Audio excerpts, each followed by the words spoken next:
visit, I have two Lancasters to do the same.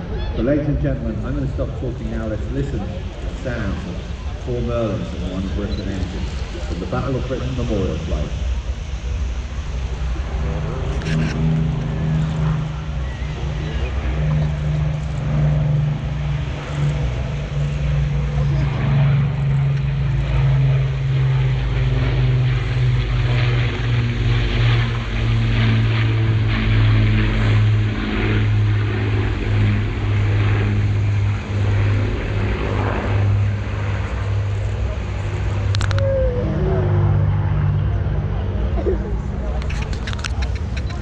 Now the Lancaster heads out over the Firth of Clyde. Oh, you dropped your drift. Sorry, I've got more drift. 474. One of only 2 Lancasters remaining worldwide flying conditions.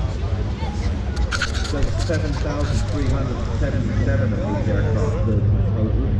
Sure. This particular version.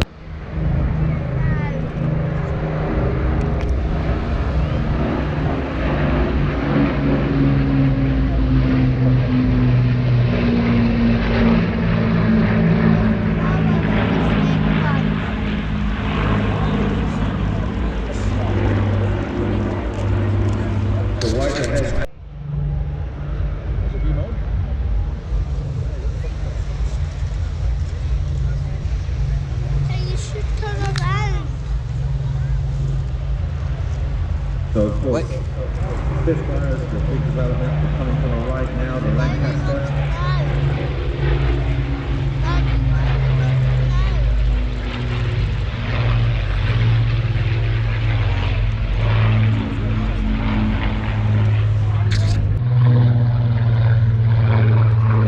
So Spitfire now flying 631, built and ready.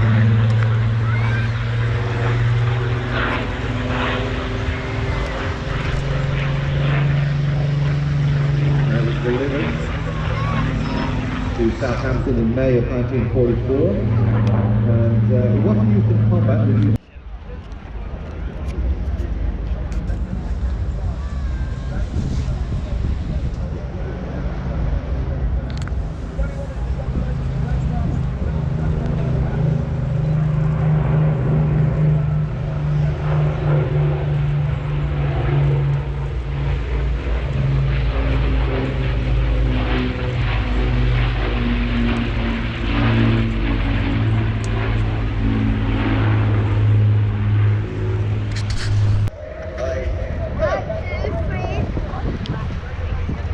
That's the Spitfire off, and here comes the Lancaster.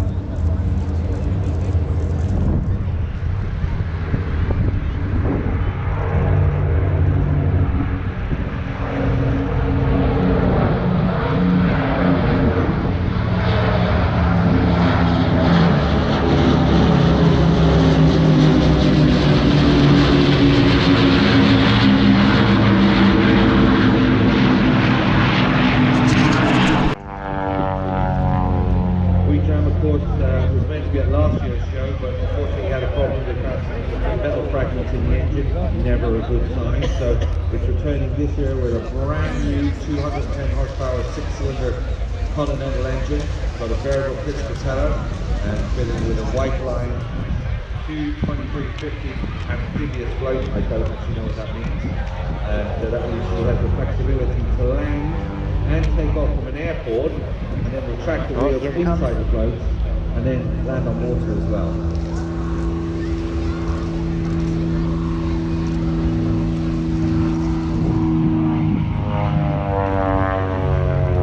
I think it's hard to believe because only 5 UK registered seats, pulling back on the power, keeping your tail up, and there you go. Now there's a thing on those floats called a step. We don't want to go below the step because it sort of sucks you down.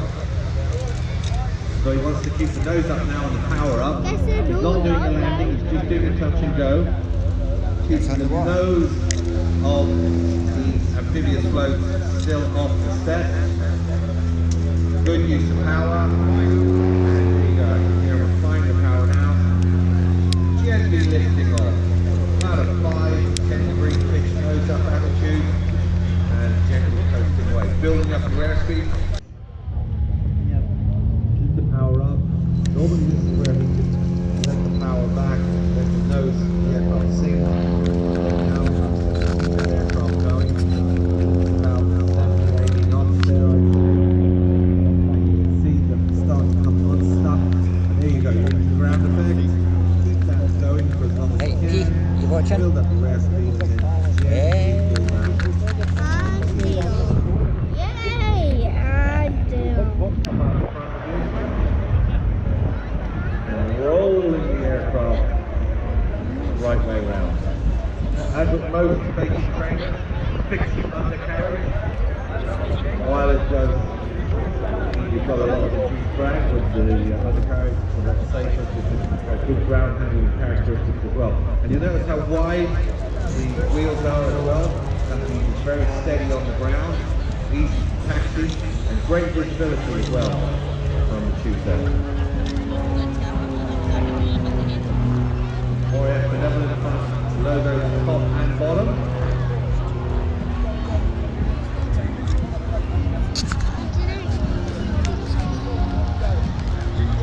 Adventure activity.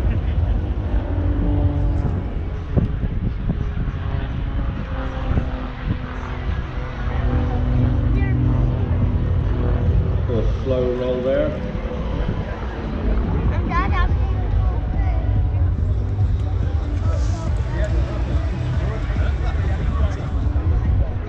Romania.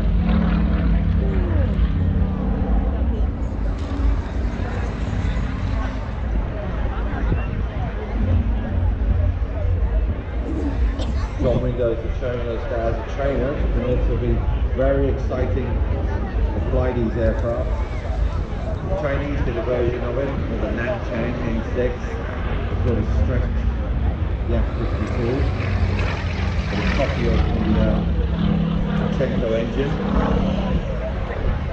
and relatively speaking, no hydraulic assistance with that.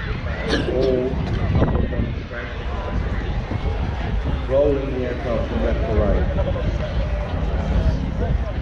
So John's coming around now for his final pass. Right, final pass pedal. He's going to go into nose edge or top down. Get ready. Final time. Big thanks to John Windover and Yakolov, 52. Hey.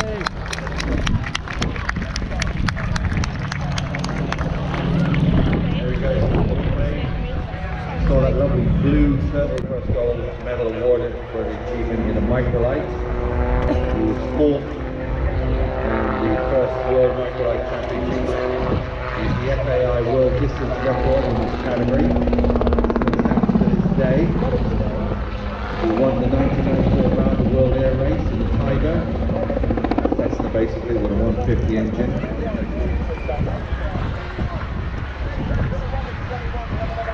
To the FAI First World Air Games as well, which is like the Olympics for aviation. Obtaining fourth in the World Series of Long Distance Navigation. And Pete has flown virtually every type of flying machine, from hang gliders, Wessex helicopters, the world's largest biplane, of course, the Amstrad Air 2. And he has an ambition. He told me he wants to fly, be the first person to fly across the English Channel, but using the Channel Tunnel.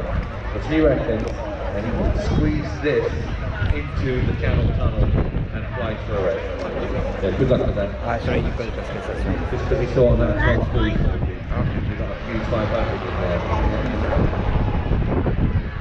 As you can see, it's a very stable aircraft. It's wagging the controls. Look at the rudder at the back. You can see it's moving from left to right, very responsive.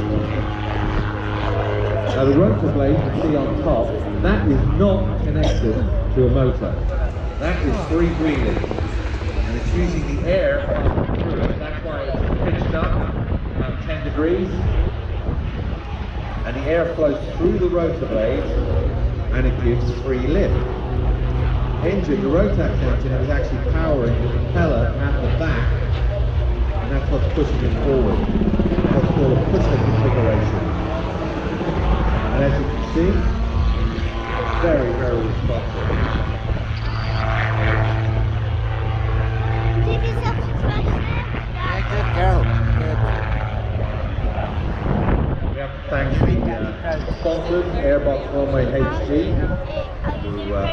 Yep. And also Any photo you flight take, I'll equipment. get it printed off, don't worry.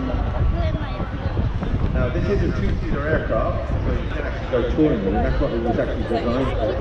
Designed back in Germany in 2009. You watching? Even got cabin on board, and it has fully adjustable piloting. It was certified by the UK CAA back in 2011. And look at Pete waving his hand, giving a wave back. He waves his finger. Always good to see. Over 1,000 design, which has a pusher at the back and rotor blades, which is basically a big auto gyro. It didn't get selected, but it's a good idea.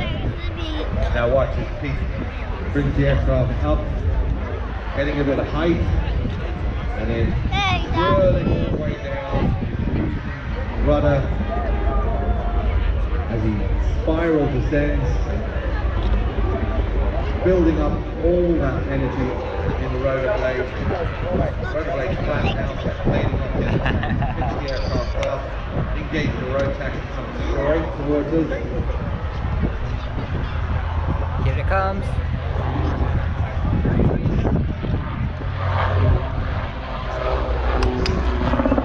Not only is okay, Daniel, fix it. 75 meters in front of us, it can actually go a lot lower as well. You can get down to about 30 feet during the Calidus auto gyro. Pete Davies at the control. Ready for his final flyby? Good view from that big bubble canopy.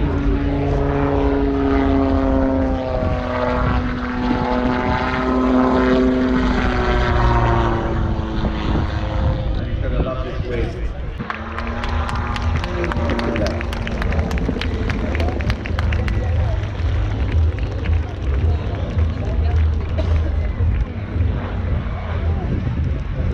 Tom align themselves up on each other, and as I said, only about 100 horsepower, 2,500 revs.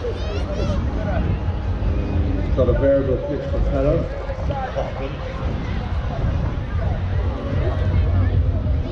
But that 100 horsepower engine means they're very, very economically cruise.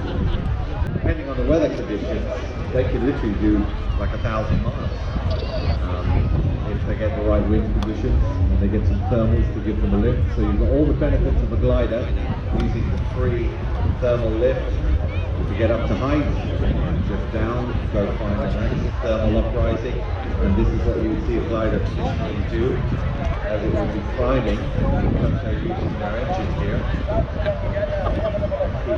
Nice, tight.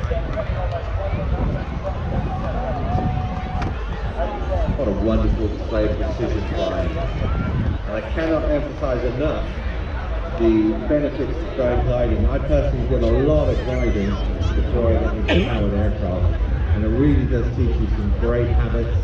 It teaches you the basics of flight, obviously pitch, roll, yaw. It's very popular in Europe, around the Alps. This aircraft is also used by the RAF Air Cadets under the name of the Valiant T1. So a lot of Air Cadets here will recognize the shape. Wingspan about 17.5 meters, length about 8 meters, so a huge wingspan, more than double the length of the aircraft. And unusual in gliders, side-by-side seating. That's very good for instruction. Instructors always want to see what the pilot under instruction is doing with his hands. If you can sit beside him, it's a lot better than sitting behind him where you can't actually see where his hands are going.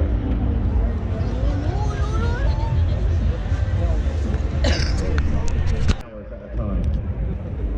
So, I don't know if I want to go flying in 6 to 7 hours. So definitely restroom or I believe that I could see you, Daddy. you want to do some long cross-country flying, Oh, Daddy. this is the aircraft for you. So the glide ratio of 28 to 1, which is huge.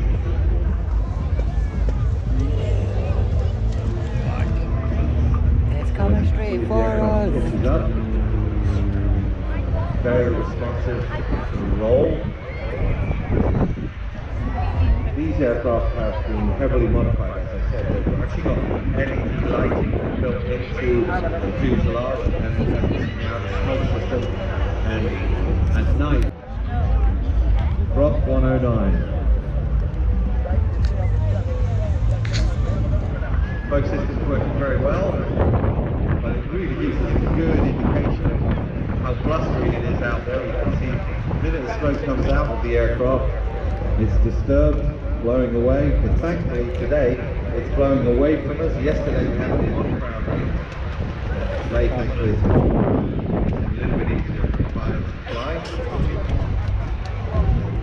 Act like a sail, and it's going to want to push you whichever direction the wind is going. So you've got to counteract that with the aileron. That's exactly what Tom is doing. He's tucked in behind.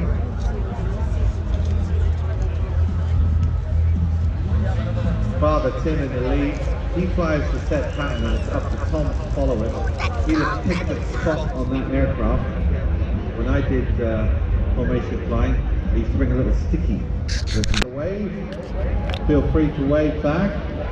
Tim and Tom Juice will be heading straight off from here.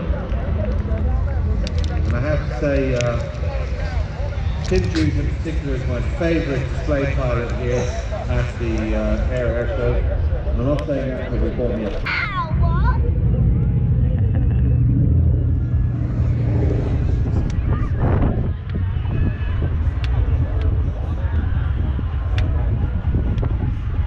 Harvard, as you can see, a exercise in movement management, because it is a big aircraft, has got a pretty powerful engine, Pratt & Whitney radial, but it's a pretty bulky aircraft.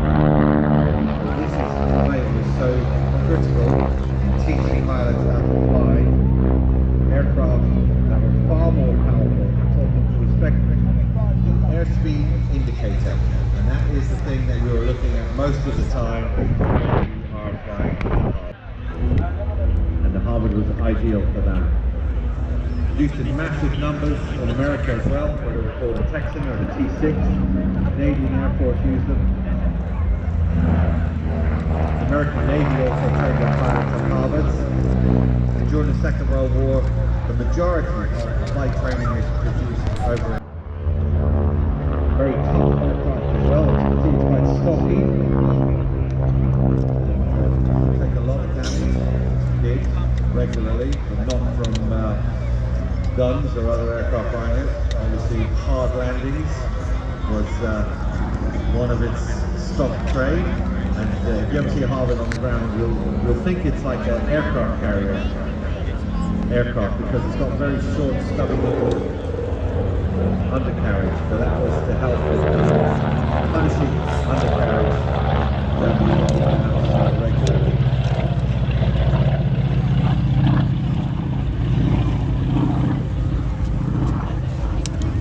The Royal Navy can start.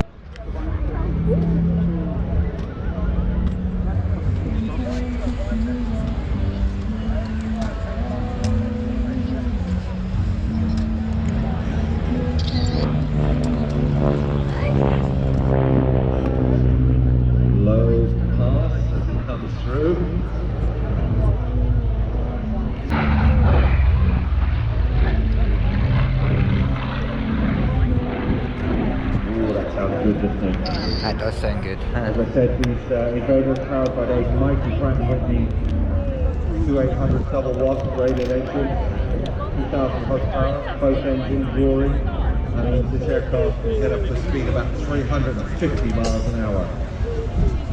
That's making it one of the fastest attack bombers of its time. What's an attack bomber? This was a multi-role aircraft before that was even invented. Back in those days, a lot of aircraft were designed and built for one specific role. You had a fighter, transport, attack aircraft. But this one was probably one of the first multi-role aircraft to enter into the theatre of war.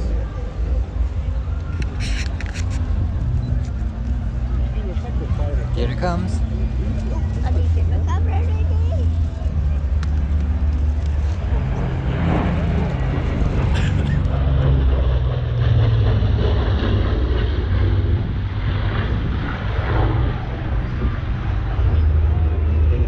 versions, it can carry a bomb load up to about 6. Very distinctive shape, the C-130. Still vital aircraft in many air forces around the world. We know of replacement with the A400. 17 with the Americans.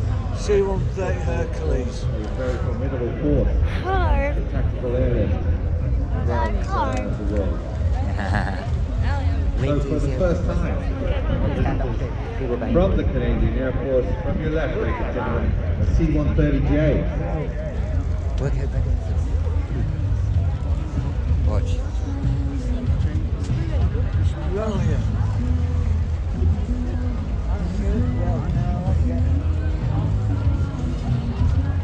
Wow. There it is.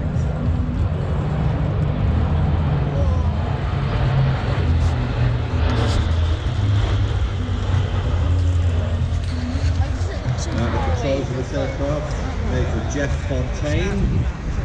Fantastic name for the pilot. So here he comes from the right.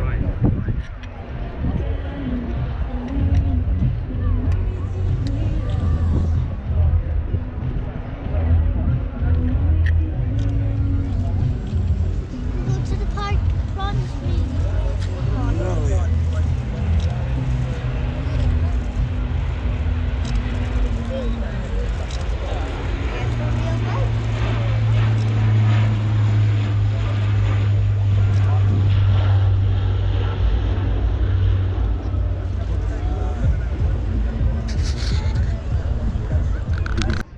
Straight away, especially when it's parked up on the ground.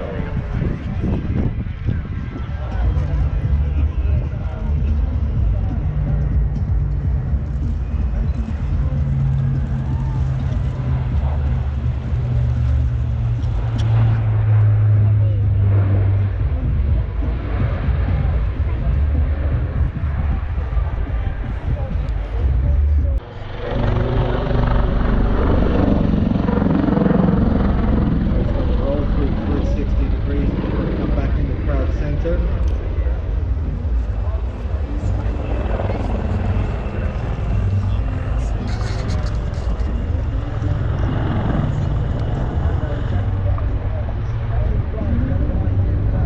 Now, be sure to give them a wave because this time, before departing over the shoulder departure, they're going to climb.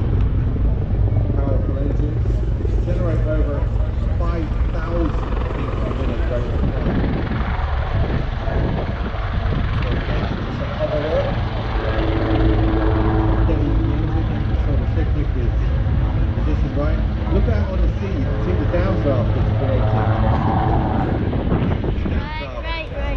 On those big, thick rotor blades.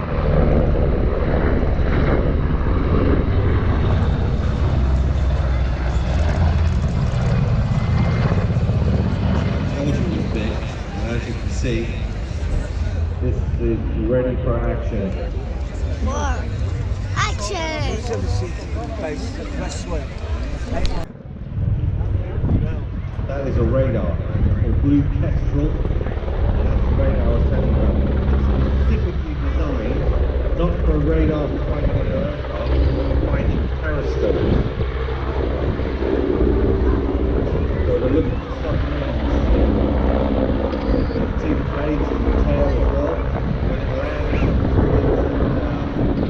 carriers, that whole tail hinges. See the hinge? Hold it underneath the blade. So that saves a lot of space. Kicking away, just kicking away. Somebody's hanging from it. Now just checking, we're not going to jump in there. You can see the massive downdraft from that rotor disc. So Petty Officer Andy Butler. I'm going to pull away from him. And you look in the I knew field, you would like that one. James Wagstaff. His first tour on Berlin. Bye-bye. 45. He's hanging from the helicopter and flying at the same time.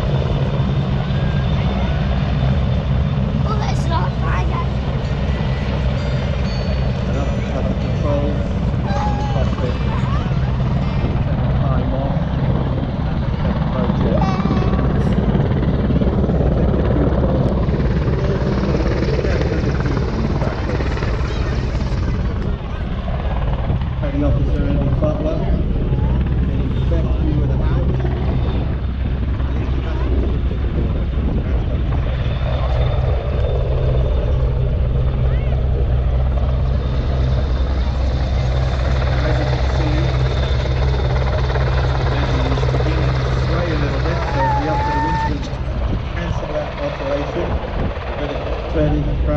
center, getting very close to the water as they come down. It's maybe going to get dim, I hope not. They're really bringing the aircraft down to meet him. I guarantee you he's getting a lot of spray though. Look how much spray has been kicked up by the downdraft, so he might as well be in the water at that. Thankfully they're hoisting him in at the last moment. Lieutenant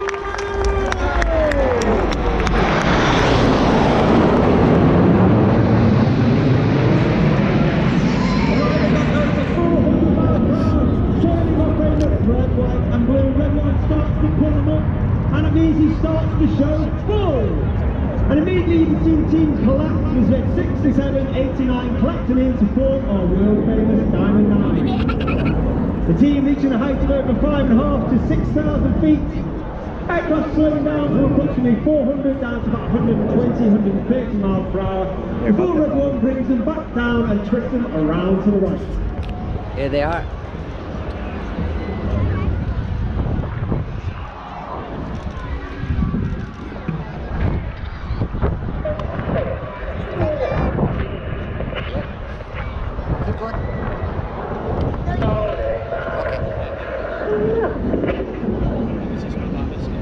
You hear the voice there from Red 1. Red 1 is in his second year as team leader. He was previously in Reds 2 to 9 for 5 years before coming back to join the team as the team leader in 2024. And that's squad leader John Bond, known as Bondy. Former Typhoon pilot, former qualified flying instructor on the Tucano, where he was a display pilot in 2012. The team have now moved into 9 Hour. The smoke comes on from the right. Once again, it's the Red Arrow.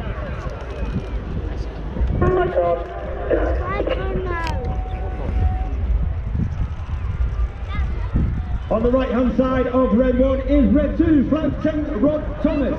Rob is in his first year at the team.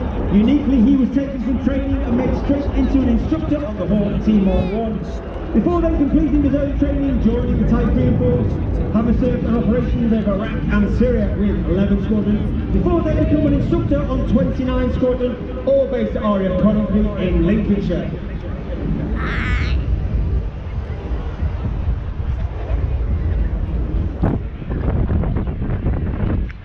You now see that centre section move forward. It's actually the wings of the formation moving rearwards as we form the widest and largest shape that we fly in 2025. Red 1 continues to bring them around from the left. The smoke comes on in the Swan.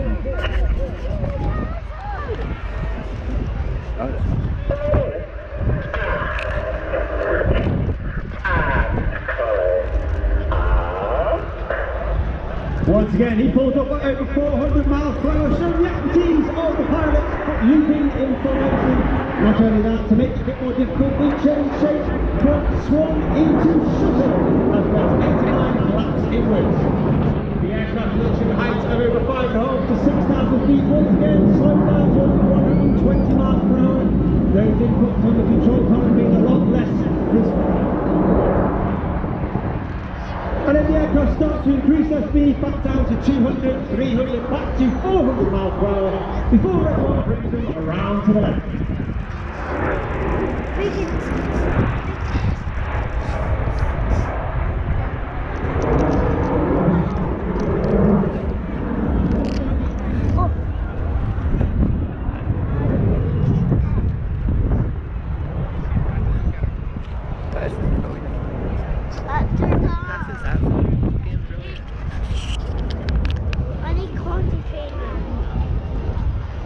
Red 1 makes the call once again, and that's either left or right start to make themselves move rearwards to form the shape of one of the most iconic aircraft in aviation history.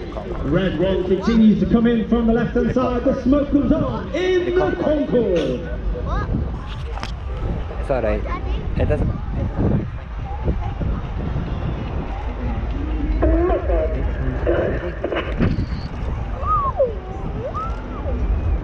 On the left-hand side of that centre section is Red 3, Flight 10 Andrew McEwen, known as Macca. Macca is first year of the team.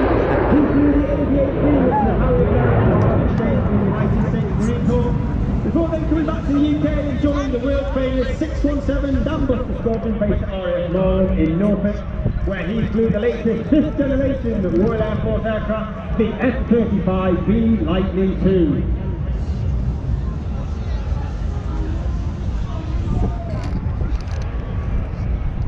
The aircraft start to move once again. Reds 2 and 3 move forward. The rear section form the delta wing. You'll see the aircraft later on today. It's the 20th anniversary of the Royal Air Force Typhoon display team. And therefore, in a celebration of such an anniversary, from the right hand side, this is Typhoon! Typhoon?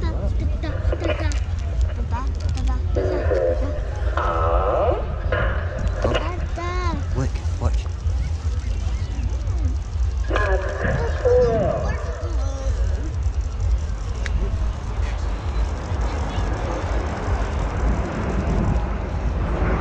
All the way at the back of that formation, on the right hand side is Red 4, starting with Chris McCann. He's working extremely hard, having to look through the formation at Red 1 because we take all our formation references from Red 1 and not necessarily the aircraft that's immediately on the inside of us. Chris is in his second year at the team, and again he was taken from training to make straight into an instructor on the Tucano before then completing his own training and again joining the world famous 617 Dambuster Squadron, but this time flying the mighty Tornado GR4. And Chris was a recipient of the Air Force Cross for his service on operations over Afghanistan.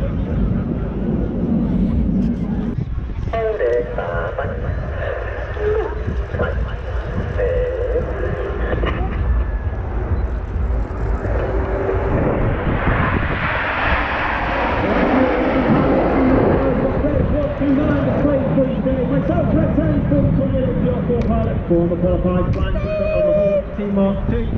And we have Red 11 Wing Commander Adam Collins, former Red 10, former Tornado pilot. I'm in my 4th and final year in the team, and he is all.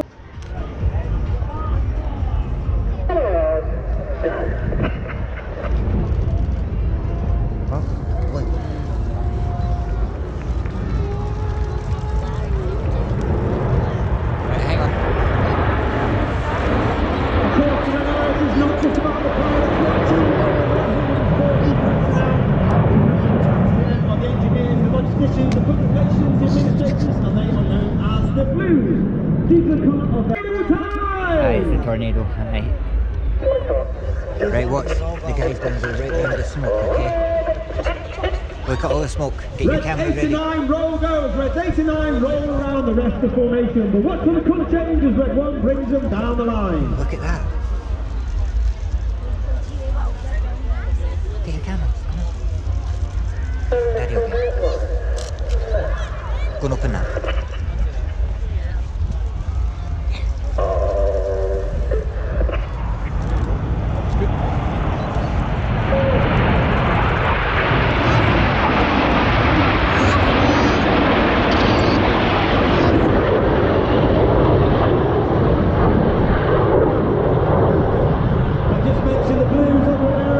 Inside those blues are 11 individuals who get to fly in the back of our aircraft, but we cannot take the full engineering complement and then... Right, okay.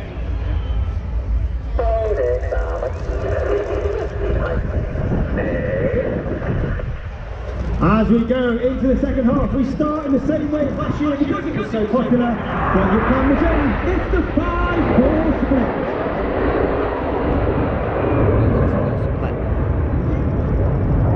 In the second half, we operate in 2 distinct sections. Off to the left-hand side, you've got Reds 1 through 5, known as Enid, named after Enid Blyton's famous 5 from the Children's books.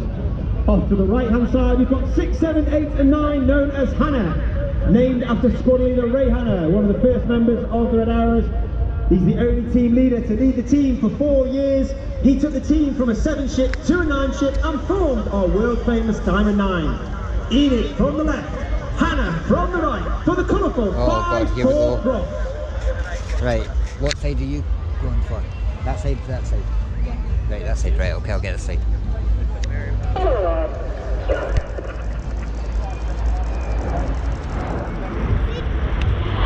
And then I'll meet them in the middle.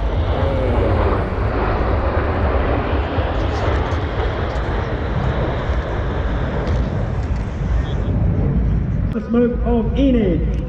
Sitting in behind the red one is red 5, Flight Lieutenant Dusty Wells, known as Dusty. Second year on the team, he's originally from Zimbabwe, he's a former Typhoon pilot. Having flown with 11 Scotland, he's also instructor on 29 Scotland, always on a cockpit in Lincolnshire.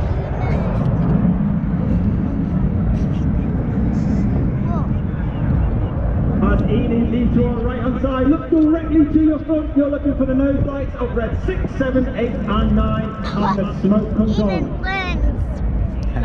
And a break.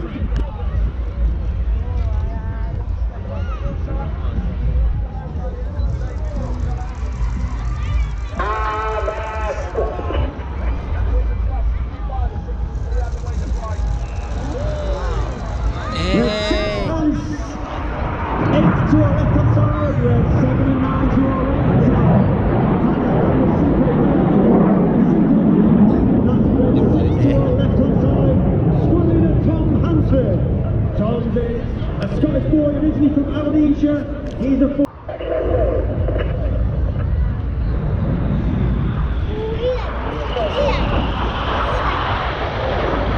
Red 8 to 9 push down the roller coasters with 67 stations to up in the 4-point alien roll.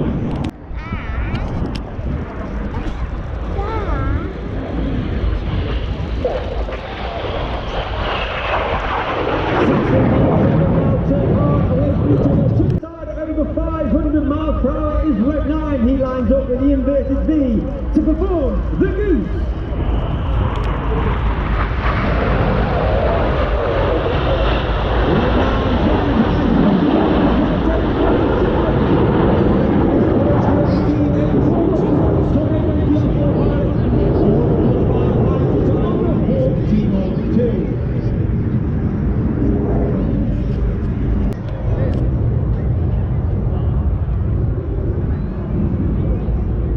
The smoke comes on. There's the red. To perform the world famous synchro heart. This is the heart. Right, so I'll zoom out.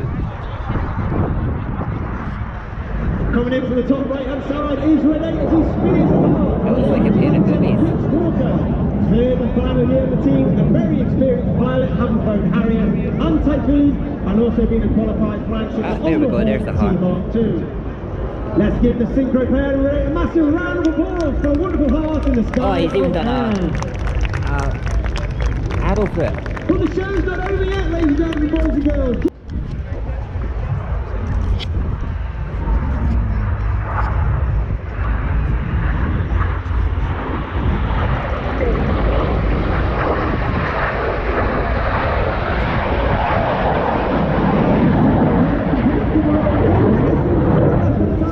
Joined by red 8 and 9.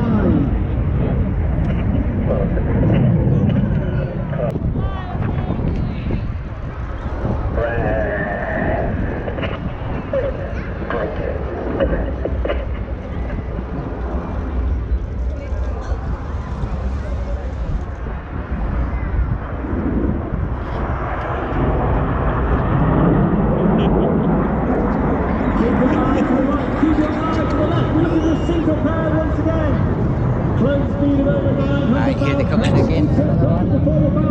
Passing the middle. Turn hard away from each other in the circus.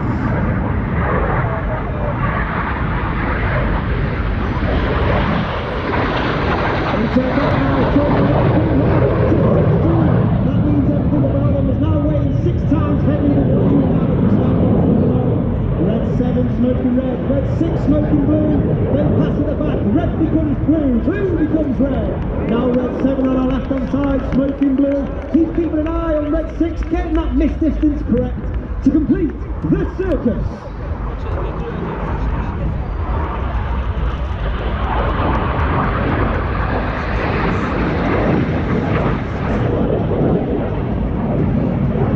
As the synchro pair now, he performs a barrel roll in the sky, leaving a snake-like smoke trail in the sky in the serpent.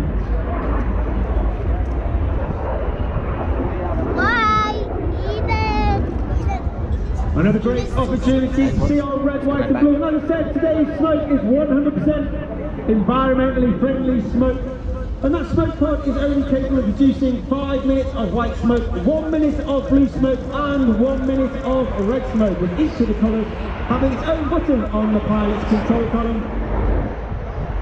And during winter training, both Red 1 and Red 6 come up with the smoke plans to ensure we have the right colour smoke at the right time in the display. And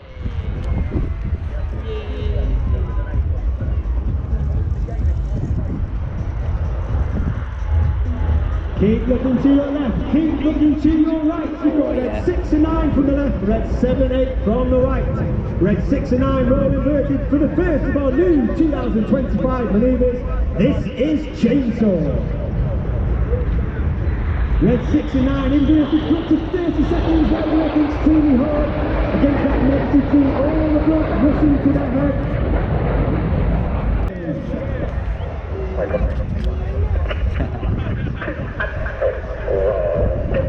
2 and 3 roll those, Red 2 and 3 roll to the outside. Clear go as Reds 4 and 5 go to the outside. This is good roll.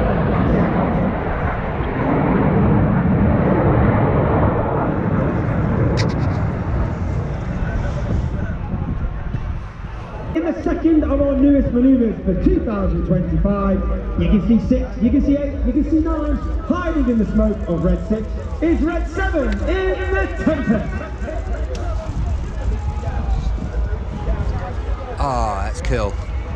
Once again, Red 6 to the left, Red 7 to the right. 1,000 to 1,500 feet. They'll turn back towards the play line.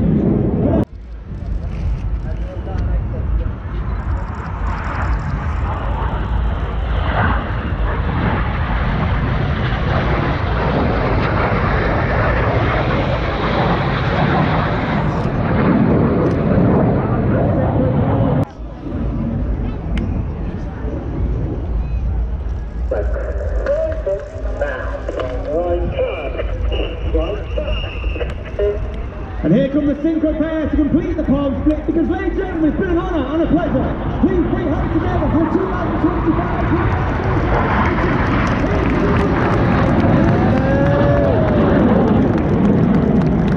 History with original production from the Lockheed Company way back in 1954. Now as this Hercules makes a bank off to the left, it's going to prepare for a run-in to do something very, very special and very rare. Just waiting to get across the boat before we do that. So we can't dispense the flares over the boat. Everyone's pulling up. Right, here we go. And there we go. There's one. One flare. And away they Another go, flare. dispensing the flares. And another one. Those flares are deployed by the C-150J as countermeasures to be able to deploy and to confuse potential ballistic missiles which may look on the aircraft as a way to protect and defend itself. The very rare that we've seen that here is anytime and anywhere. And look at that. Look at that. Oh, the phenomenal. flares. Look at that. That's very rare, everybody. You don't often see that at all at air shows in the UK. Nope.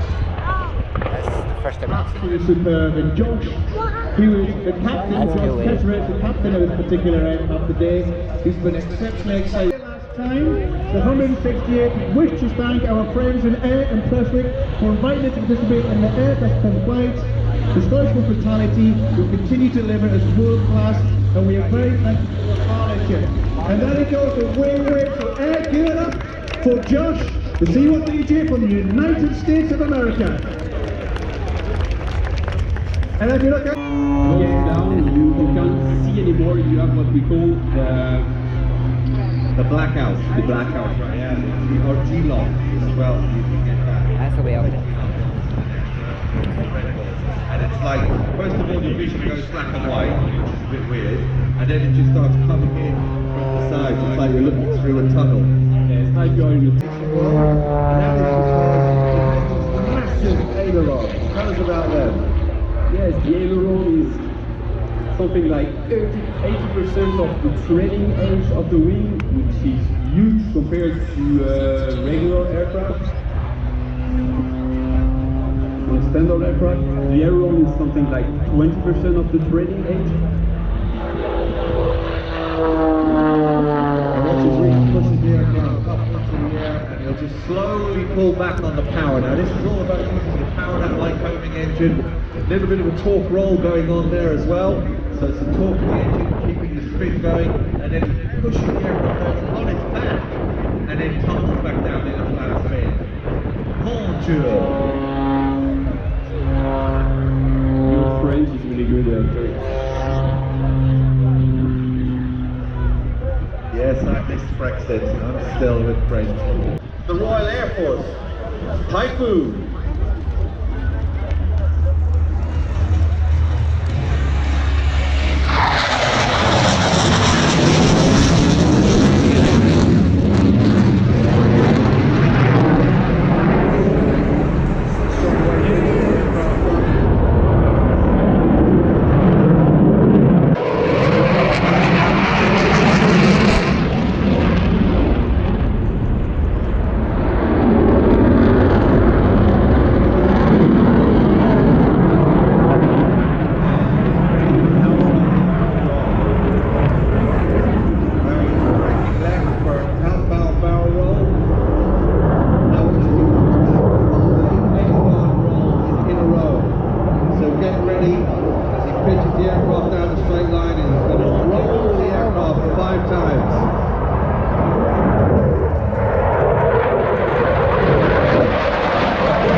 Pulling around 3 times negative G in this turn. Very uncomfortable. Watch this as he comes around. There he goes, the outside now, pushing the aircraft forward. There's that 3 times negative G. Hold it on.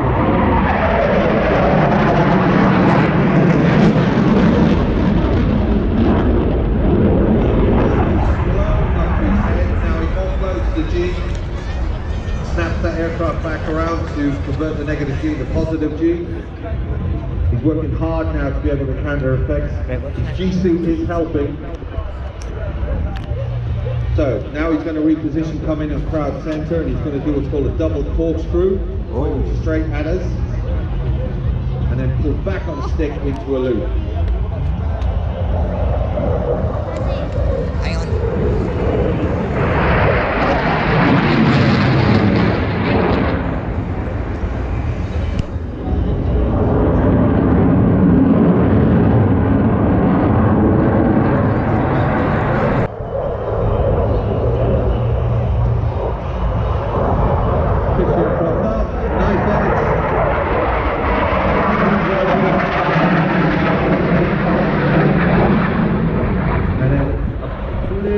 Negative G as he pushes the aircraft back, just under 700 miles an hour at 100 feet.